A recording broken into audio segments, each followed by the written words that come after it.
Boa noite a todos. Bem-vindos todos ao Ceia. Então, antes da gente começar a preleção da noite, vamos fazer uma prece. Recomendo ficar de olhos fechados, mas quem quiser ficar com os olhos abertos não tem problema. Então vamos assim, nesse instante, procurando tranquilizar o nosso pensamento. Vamos inspirar e expirar tranquilamente.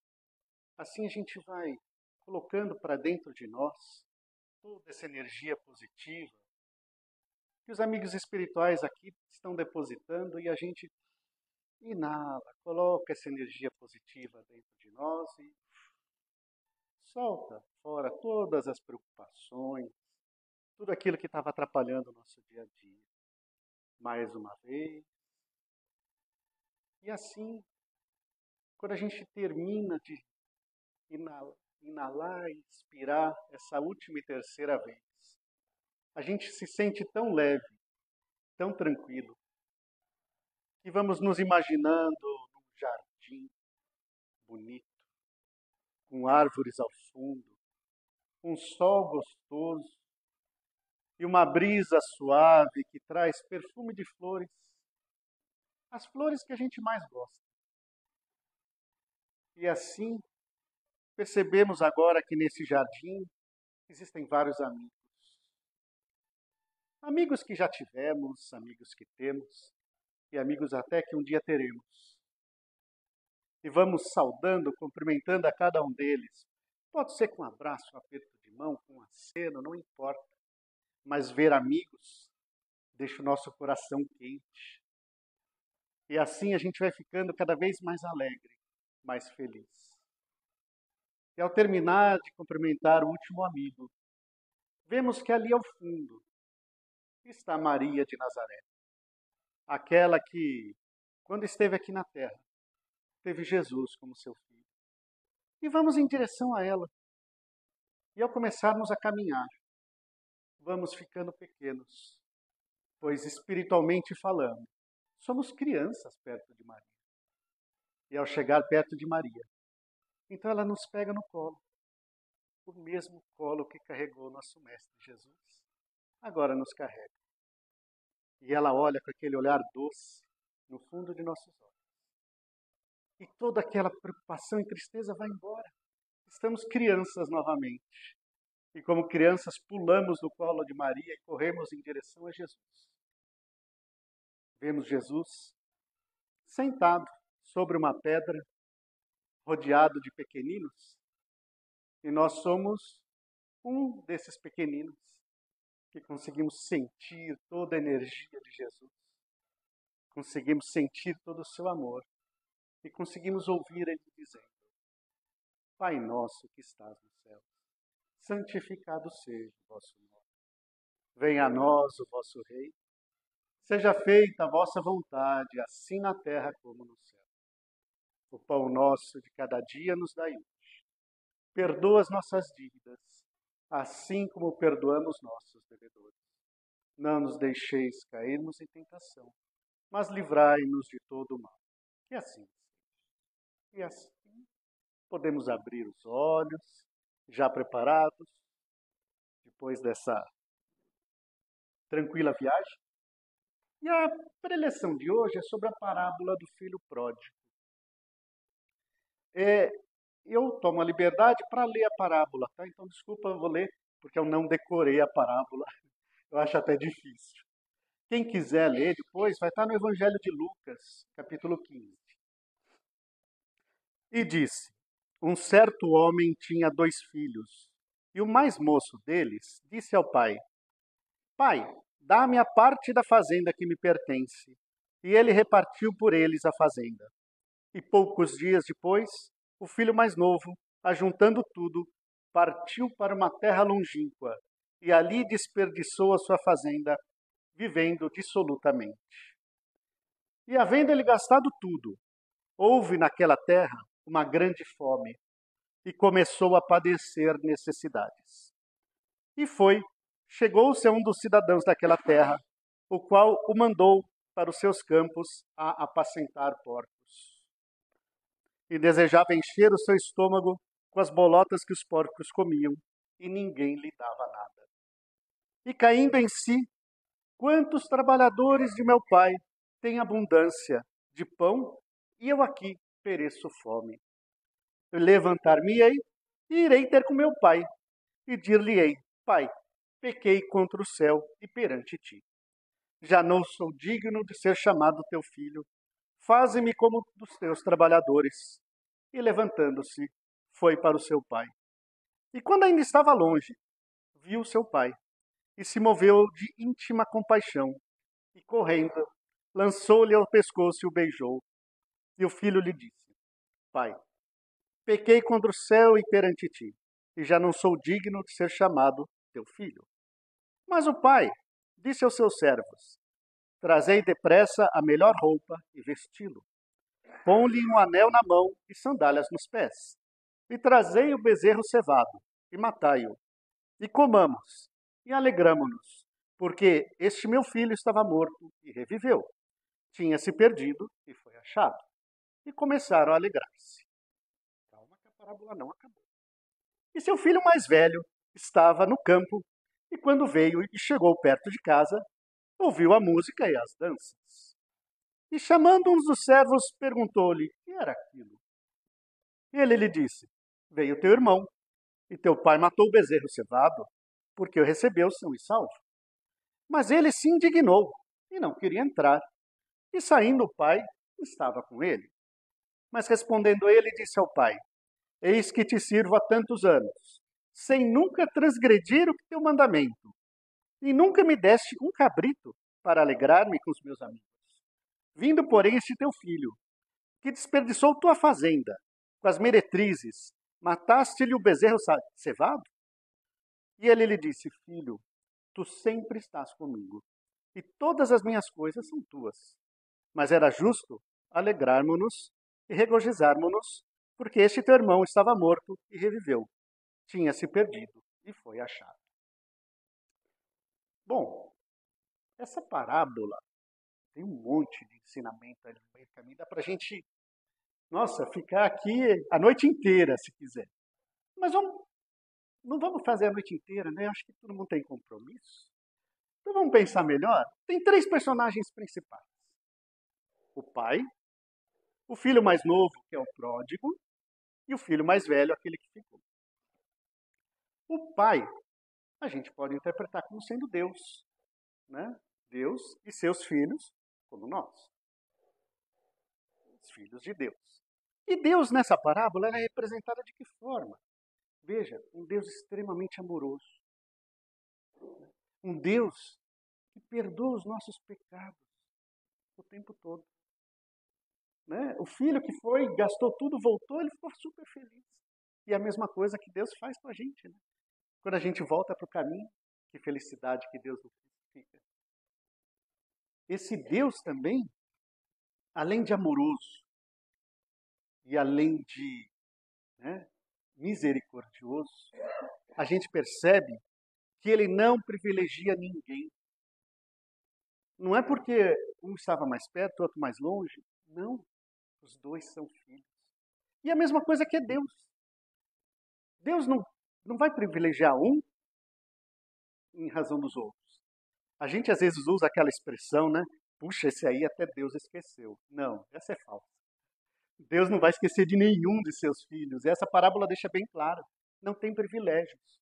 Ele ama igual todos nós. Tá? Então esse é Deus. Um Deus amoroso. Um Deus que quer que seus filhos sejam felizes. Tanto que, agora, chega aquele filho mais novo, o pródigo. Ele falou: me dá parte da sua fazenda, me dá minha parte da herança, me dá o que é meu, que eu vou seguir meu caminho. Vamos pensar. Se Deus é pai, né, nessa parábola, e a gente chega e fala: me dá a minha parte da minha herança para eu caminhar. Qual será essa parte da herança que Deus nos dá? Eu arrisco dizer que Ele nos dá a vida, Ele nos dá a reencarnação e Ele nos dá o tempo. E aí, Ele fala: vai ser feliz, meu filho. Vai errar e vai acertar, vai aprender. E é isso que a gente faz. A gente tem a nossa vida, a gente tem a reencarnação e o nosso tempo. E a gente gasta, como o filho pródigo disse e fez, a gente gasta do jeito que a gente quer. Né? Ou do jeito que a gente acha corretamente gastar. Né? A gente toma as nossas decisões como aquele filho pródigo. Ele falou, eu vou tomar minha decisão de como gastar o meu tempo, a minha vida, a minha reencarnação. Isso a gente faz. E muitas vezes, assim como o filho pródigo, fazemos escolhas erradas. E outras vezes, graças a Deus, fazemos escolhas certas. Vocês acertaram em vir até o centro. Isso é uma escolha certa, fantástico. Então, mas fazemos escolhas erradas. Não tem problema, Deus perdoa. A gente já viu ali no comecinho que ele vai perdoar todos. E olha que interessante. Na parábola ele fala que ele pegou tudo nessa herança e foi para uma terra longínqua. Eu vou interpretar de uma seguinte forma. Ele se afastou do Pai. Ele se afastou de Deus. Quantas e quantas vezes a gente se afasta de Deus durante um dia, durante uma semana, um mês e durante a vida. A gente se afasta de Deus, sim. Estamos aqui encarnados, sujeitos a tudo. E aqui não tem ninguém perfeito. Se tivesse perfeito, a gente estava lá com Jesus, do lado dele. Né? Não, a gente ainda não está lá. Vai chegar, ainda não está. Então, esse afastamento de Deus faz com que, em algum momento, a gente cometa mais erros. Né? Então, quando ele foi para essa terra longínqua, se afastando de Deus, se afastando de Deus não significa só ficar com o coração e a mente voltado a Deus, mas lembrar dos ensinamentos do Pai, da moral, né? De tudo aquilo que nos guia para Deus. E isso a gente escorrega várias vezes durante o dia. É fato. E é normal. Né? Nem Deus condena quando a gente escorrega, porque nós iremos nos condenar. Isso é vida, isso é viver. Pois bem, aí diz a parábola que ele passou uma grande fome, né? E foi comer a comida dos porcos porque era o que ele tinha. Na realidade, a fome que ele diz é um vazio. Né? A fome é um vazio, né? Quem nunca teve fome, o estômago fica vazio, fica até roncando, porque não tem nada lá dentro. Mas eu posso interpretar daquele vazio interior. Que a gente começa a perceber que a vida que a gente estava levando era vazia. Ou aquela atitude, aquele caminho que a gente resolveu seguir era vazio. E aí nos dá fome. Nos dá, como Jesus também em outras parábolas diz, fome de justiça. Né? Fome de verdade. Nos dá fome. Porque a gente seguiu um caminho que não estava certo. E aí o que a gente faz quando viu que o caminho está errado? Continua insistindo. Pô, chegou um momento em que o sofrimento e a dor desse filho pródigo era tão grande, que ele percebeu realmente que o caminho que ele tinha seguido estava errado. Aí ele entrou no segundo estágio, que é arrependimento sincero. Ele arrependeu-se sinceramente e até chegou a cogitar: não sou digno de ser filho de meu pai, mas eu vou voltar lá para que eu seja pelo menos um servo, um trabalhador. Esse foi um grande arrependimento. E aí ele voltou. E aí, é lógico que com esse arrependimento sincero, Deus o abraçou, né? O pai o abraçou, recebeu, beijou ele e falou: vamos fazer uma festa, né? E tudo mais, que é a festa que Deus faz toda vez que a gente está no caminho, passando fome, um vazio interior, mas continua insistindo. E o sofrimento vem. E a gente continua insistindo. Percebam que essa parábola também é muito interessante. Porque ele mostra que Deus não deseja o nosso sofrimento. Por mais que fale, não, isso eu sofro porque é meu karma. Não, sofre porque você ainda não entendeu o que está errado. Você não entendeu por que está sofrendo.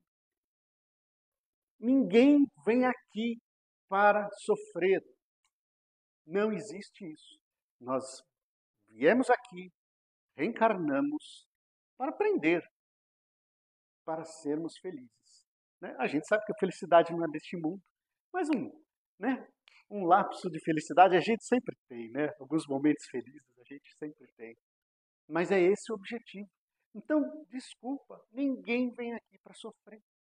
Se está sofrendo, é porque a gente ainda não descobriu o que está errado para fazer aquele arrependimento sincero e voltar para o caminho certo. Então, gente, ninguém sofre aqui porque quer. A gente sofre porque a gente ainda não descobriu, né, exatamente o que está fazendo de errado. E aí, você vai me perguntar, então me diz você o que está fazendo de errado. Não, pare você com a sua consciência. Para um dia, fica quietinho. Faz aquele exercício que eu fiz de inspirar e expirar tranquilamente, até você sentir que o coração está mais tranquilo. E aí converse com Deus. Ele vai te ajudar. Não tenho dúvida disso. Aí assim, mas eu não quero mudar. Tudo bem. O livre-arbítrio é de cada um de nós. Isso ninguém tira. Esse é outro presente divino que ninguém tira. Mas aí é a escolha própria. Então olha que legal, essa parábola traz tanto ensinamento. Aí chegou, fez aquela festa maravilhosa e pronto. A parábola podia acabar aí, que eu falei, né? Mas não acaba. Tem aquele filho mais velho que ficou ali fiel na casa do pai, próximo ao pai, trabalhando. Mas quando chegou o filho mais novo, uma inveja danada. Porque meu pai matou, deu uma festa para ele, para mim não dá? Ô, inveja! O que será que esse rapaz aprendeu? De estar ali junto do pai, né? Frequenta o centro, mas não aprendeu? Né? Está ali na casa do pai e não aprendeu ainda? Olha só que difícil. E olha que interessante. Até, vamos pensar nisso. Chegou o outro filho, que é irmão dele. E ele não se alegrou quando o irmão voltou para o caminho correto. Agora, eu vou fazer um questionamento para a gente só pensar. Quantas vezes a gente viu um irmão, né, do pai, né, que estava no caminho errado e voltou para o caminho correto e a gente ignorou. Nem se alegrar com este irmão, a gente se alegrou. A gente está igual o filho mais velho. Poxa, eu estava ali o tempo todo, eu não saí do caminho errado, e aí? Por que eu vou ter que me alegrar com aquele que agora voltou para o caminho certo? Está vendo? Que interessante essa parábola, quantos ensinamentos. Então ele mostra até essa questão da fraternidade, que a gente esquece da nossa fraternidade. Que estamos aqui todos filhos do mesmo pai, somos todos irmãos. Então, de que adianta a gente vir toda semana aqui no centro se a gente esquece do irmão lá fora? Será que a gente não está sendo, né, o irmão mais velho do filho pródigo? Egoísta?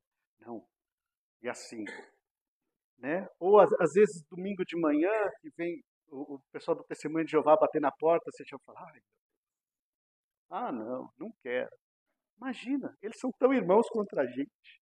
Né? Não custa abrir, não custa ouvir o que eles têm a dizer e até oferecer um copo d'água, porque imagina, o trabalho deles de bater de porta em porta não deve estar com a boca seca. Né? Isso também a gente faz. Não estou mentindo. Então são coisas pequenas que sem querer a gente escorrega de esquecer que que somos irmãos. E aí a gente só é irmão aqui dentro da casa. Né? Porque assim, quanto eu estou na casa do meu pai, então eu estarei salvo. Aquele que se perdeu e voltou, poxa vida, está roubando o meu espaço. está roubando meu espaço.